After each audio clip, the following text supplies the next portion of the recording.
Alors, je vous ai invité à venir parler un petit peu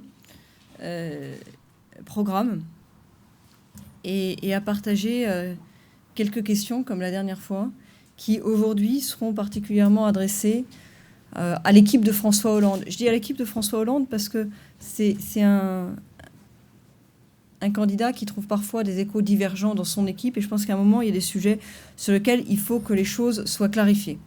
Le slogan de François Hollande, le changement c'est maintenant, a assez peu imprimé, mais je trouve qu'il y en a un qui lui imprimerait peut-être plus vite et qui en tout cas me paraît plus juste, qui serait le changement c'est tout le temps. Il y a beaucoup de sujets, je vais vous en faire la liste, sur lesquels il est à la fois imprécis et changeant, ou imprécis ou changeant. Un seul adjectif me semblant pouvoir rassembler les deux caractères, imprécis et changeant, d'un même mouvement, qui serait de dire qu'il est fuyant. Et je voudrais vous dire, et ce sera d'ailleurs le signe sur lequel je voudrais placer cette intervention, que je résumerai tout à l'heure d'un communiqué de presse dans lequel vous aurez toutes les citations utiles et nécessaires, qu'en politique, le délit de fuite, ça existe. Et c'est de délit de fuite que je veux parler aujourd'hui. Je commence par les retraites. Aucun sujet n'étant forcément plus important que l'autre. Et d'ailleurs, c'est la somme qui, moi, me semble particulièrement critiquable. Moi, j'ai toujours pas compris si la proposition de François Hollande, c'était le départ à 60 ans pour tous ceux qui ont commencé à travailler à 19 ans, ou le départ à 60 ans pour tous ceux qui ont 41,5 années de cotisation. Ça change les choses pour beaucoup de Français, parce qu'en fait, ce n'est pas les mêmes qui ont commencé à travailler à 19 ans ou qui auraient 41,5 années de cotisation à l'âge de 60 ans. Ça change les choses aussi en matière budgétaire, parce qu'en fait, c'est une proposition qui varie de 1 à 3. Pour ceux qui ont commencé à travailler à 19 ans, ça coûterait 5 milliards. Pour ceux qui ont 41 années et demie de cotisation, ça coûterait 15 milliards. Deuxième sujet, le changement sur la politique fiscale. Je vous fais la liste des sujets sur lesquels il y a eu un changement, et je pense que ces changements, moi, ne visent qu'à camoufler une réalité derrière, qui est l'importance des impôts qu'il faudra faire peser sur les Français et sur tous les Français pour pouvoir financer le reste. Sur l'impôt sur la fortune, François Hollande avait dit qu'il reviendrait sur les nouvelles dispositions prises par le gouvernement. Aujourd'hui, il dit qu'il ne changera pas le seuil d'entrée de cet impôt, qui sont la seule disposition nouvelle prise par le gouvernement à 1,3 million. Sur la taxation confiscatoire à 75%, là je ne vous le refais pas, vous l'avez tous vu, mais il y a un an, il disait qu'à partir de 60%, c'était inefficace, dangereux et pour tout dire ridicule. Et aujourd'hui, 75%, ça lui semble correct. Sur la fusion immédiate de l'impôt sur le revenu et de la CSG. Au début, c'était fusion immédiate, maintenant c'est fusion à terme. On ne sait pas quel terme. Et ça concerne beaucoup de Français, notamment les retraités, qui en fait seront probablement les plus perdants à cette fusion. Sur la remise à plat du quotient familial, on n'a toujours pas compris ce que c'était que la proposition. Il faut dire qu'elle n'est pas très précise, puisqu'au début, c'était la suppression du quotient familial pour tout le monde, et maintenant, c'est la suppression seulement pour les plus aisés restant une catégorie à déterminer. Est-ce que c'est ceux qui gagnent plus de 3 000 euros comme en 2007, ou est-ce que c'est ceux qui gagnent plus de 1 million d'euros par an comme en 2012 ? On aimerait le savoir.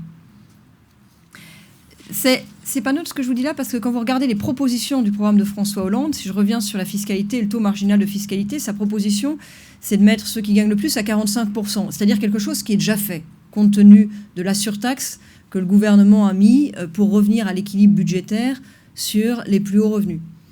Et 2 mois après, la proposition, c'est d'augmenter de 30 points en masquant au passage une réalité qui est que ça a peu de sens d'avoir des taux l'un à 45 et le suivant à 75, et donc très probablement la proposition suivante, ce sera de créer des tranches intermédiaires à 55, à 65%, et là ce ne sera pas seulement 3000 foyers qui seront concernés.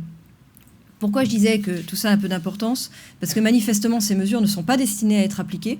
On a en ce moment des membres de l'équipe de François Hollande qui font la tournée des artistes et des footballeurs pour leur dire « Rassurez-vous, nous n'avons pas l'intention de le faire, c'est juste une annonce de campagne ». Et pour cause, ce qu'il y a, en fait, le gros de ce qui doit rapporter dans le programme de François Hollande en matière de fiscalité, il faut bien qu'il y ait des choses qui rapportent parce qu'il y a des mesures nouvelles à financer. C'est les mesures qui, elles, concerneront tout le monde. Les 2,5 milliards sur la fiche de paye des salariés pour pouvoir financer le retour en arrière sur la réforme des retraites. 2,5 milliards, ça, c'est pour la mesure à 5 milliards. Si on est sur la mesure à 15 milliards, c'est 7,5 milliards qu'il faut prendre sur la fiche de paye des salariés.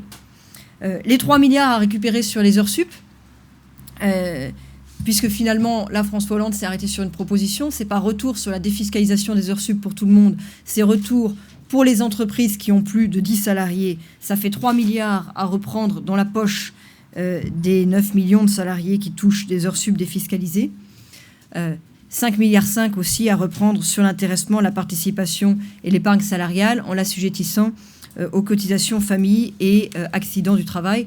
Et tous ces revirements sur des mesures, pour certaines provocantes, pour d'autres tout simplement mal calées en matière de fiscalité, ont probablement comme seul intérêt ou objectif de cacher cette réalité-là qui concernerait tous les Français. Mais je continue avec mon fil, qui est le changement permanent.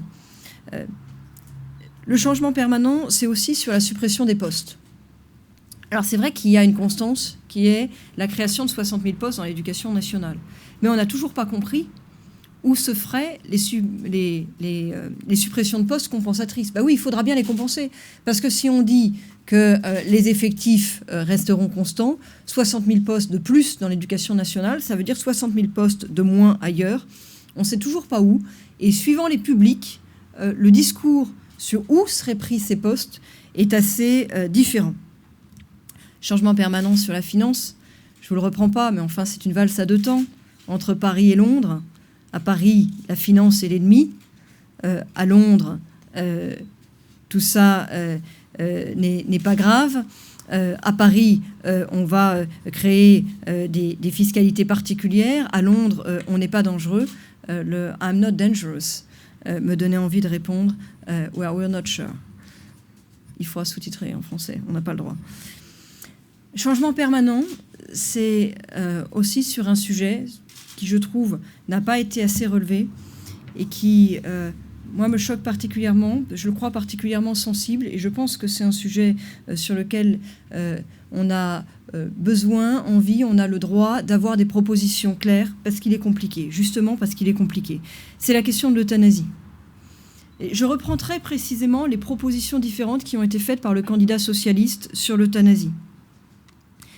Dans son programme, vous trouvez toute personne majeure en stade avancé ou terminal, etc., qui ne peut être apaisée, puisse demander dans des conditions précisées strictes à bénéficier d'une assistance médicalisée pour terminer sa vie dans la dignité.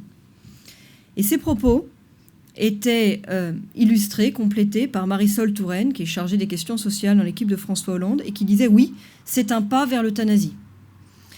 Marisol Touraine faisait référence à la proposition de loi socialiste qui, elle, est calquée sur la loi belge et la loi néerlandaise qui dépénalise l'euthanasie dans un certain nombre de circonstances. Les choses, jusque-là, étaient claires. C'était une proposition de dépénaliser l'euthanasie dans un certain nombre de circonstances. Mouvement, les uns, les autres marquent leur désaccord.